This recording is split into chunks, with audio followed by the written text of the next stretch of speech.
Well, good day, ladies and gentlemen. This is Bonsard of Radio Retro Future, and this is a very quick video I'm making in response to a number of discussions that have followed in the wake of Eric Fisk's article Requiem for Steampunk.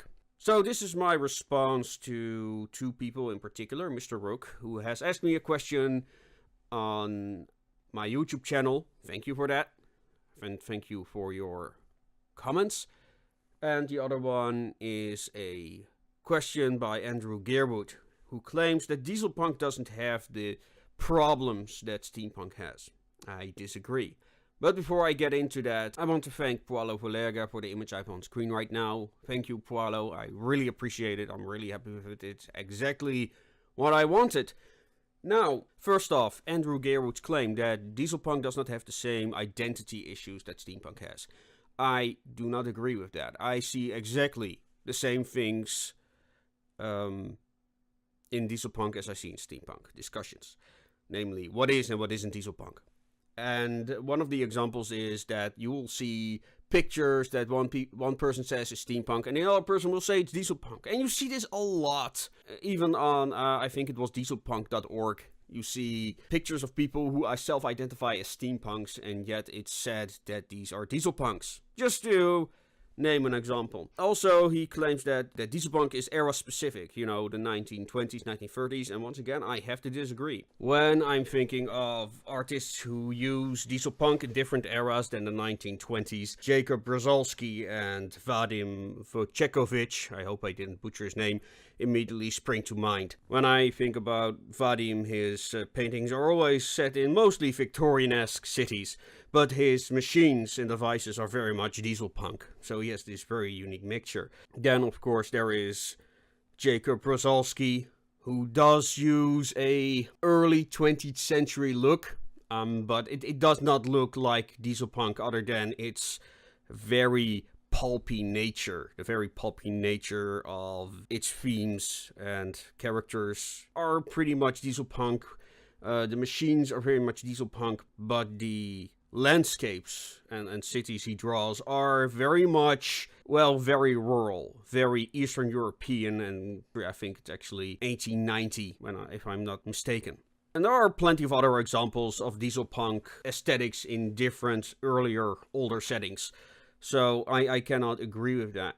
And, well, then there is, of course, my own group, Ragtag. I don't know what the hell, whether I have to call that steampunk or dieselpunk. One says it's steampunk, the other one says it's dieselpunk. When I'm at events like Elfia, most people recognize it as steampunk, but maybe that's because dieselpunk isn't that well known in the Netherlands, so that could be an explanation for that. But I guess it depends on what you see or what you have seen or find most important. In other words, dieselpunk and steampunk both are equally as subjective.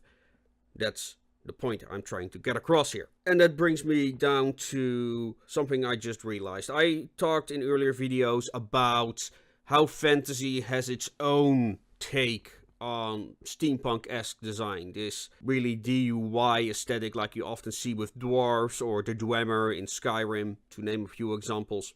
I believe that fantasy has its own take on this kind of ancient machinery, archaic technology, and the reason it has its own reasons why it's there. And in a lot of stories that are often considered steampunk, they have the very same reason. It's just that people just want this to be steampunk so badly. And the same goes for dieselpunk. People want this to be dieselpunk so badly. People want to include everything they enjoy. And this is no different for dieselpunks as it is for steampunks. That brings me to the next point. Right now I am working on a video, next episode of the Steampunks Beginner's Guide, where I talk about this a little bit. But I also talked about this in the second part of the Steampunks Beginner's Guide, where you've got, let's say, the alternate history with science fiction, you've got the alternate history with fantasy. That's basically what we're talking about. But for some reason, we shoved that under the label steampunk. And it's really not accurate. It causes a lot of confusion. Which brings me to the question of Mr. Rook, who asked me, is League of Extraordinary Gentlemen steampunk and Golden Compas? Is that steampunk? League of Extraordinary Gentlemen is alternate history.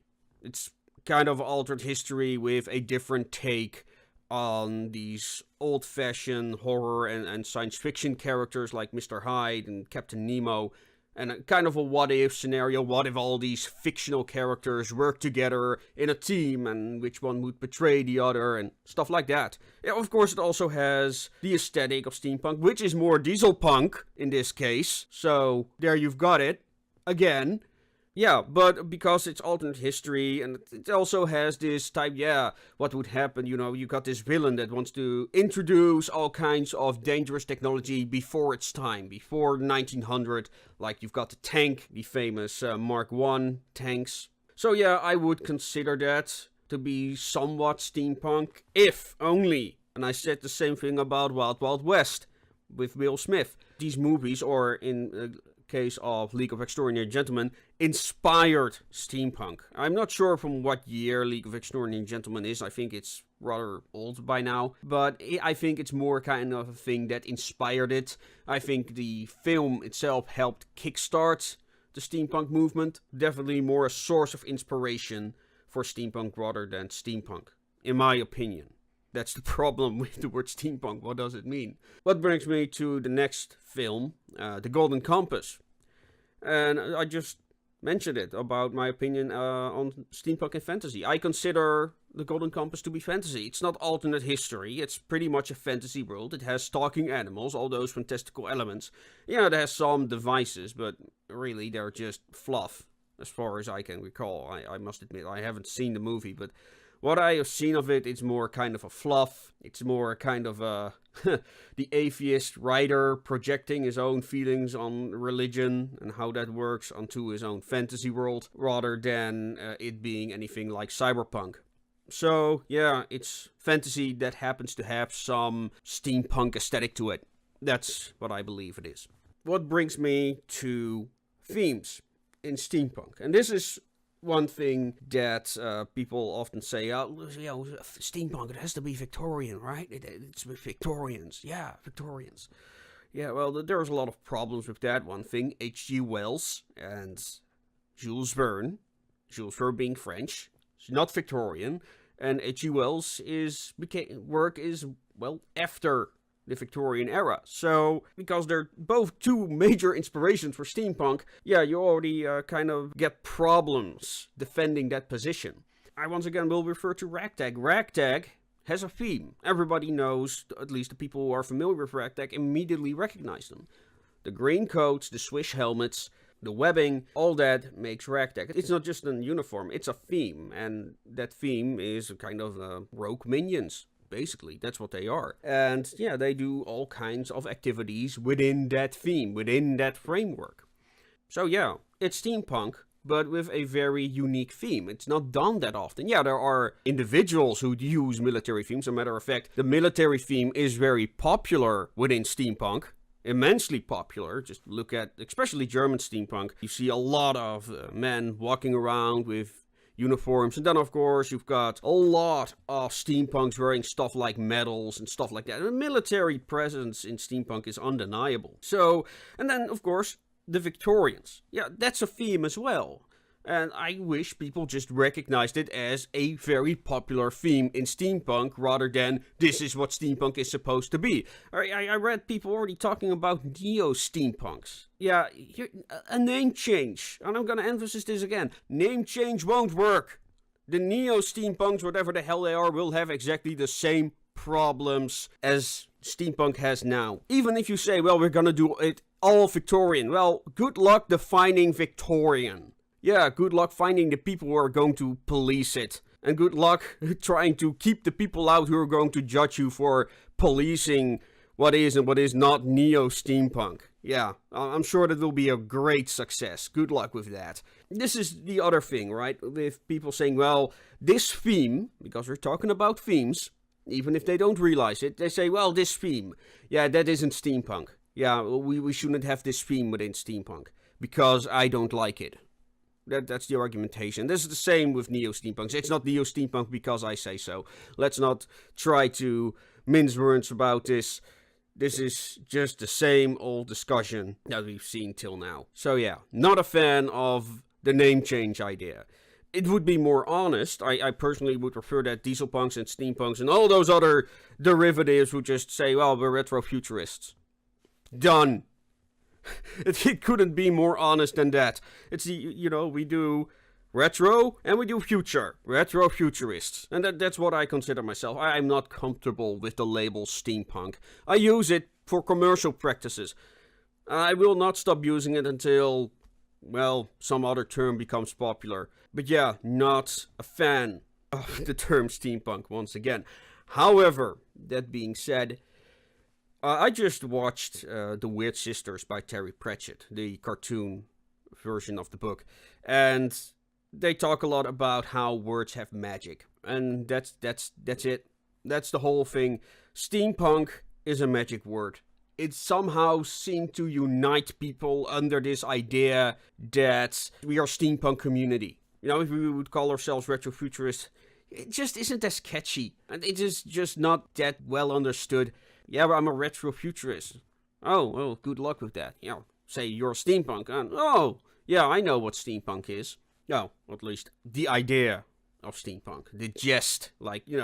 Steampunk is like porn. You know it when you see it. That kind of mentality. So yeah, the word steampunk has magic. It's undeniable. And even if I don't like it, but it does. It united people. And therefore we should be grateful the name exists. Believe it or not.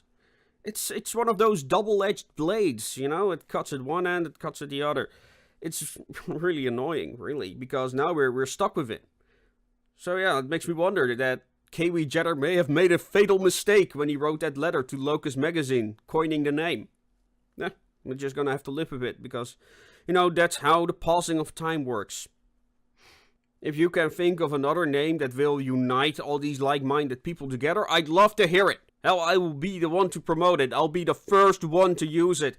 Hell, I might even change the name of my channel into radio ... Who knows?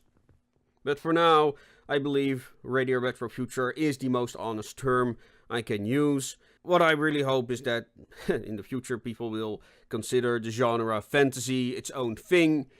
That would also help greatly. Then I won't have to have these fruitless discussions about things like the Golden Compas being steampunk. Even if I would convince you for some reason that the Golden Compas isn't steampunk or is steampunk, doesn't matter. Would that change the experience? It's still a mediocre movie. Well, a lot of people hate it, a matter of fact. And what I've known about the writer, yeah, I'm not a fan. And that comes from an atheist. Yeah, rant over, I suppose. Please watch my previous video in my response to Eric Fisk. Innovate. Stop the discussion of what is steampunk.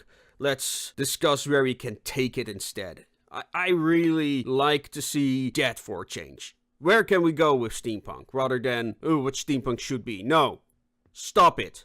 I must admit I do enjoy the discussions of why I believe something is steampunk, because I tend to be convinced I have more objective standards of what is and what isn't. And I conclude that because whenever I ask people questions about it, about how I use my framework, I never get an answer back. So, yeah, it would be nice if someone could comment on that. I would really like to know. With that being said, ladies and gentlemen, I'm just gonna bid you a good day, good night, and of course, make it your way.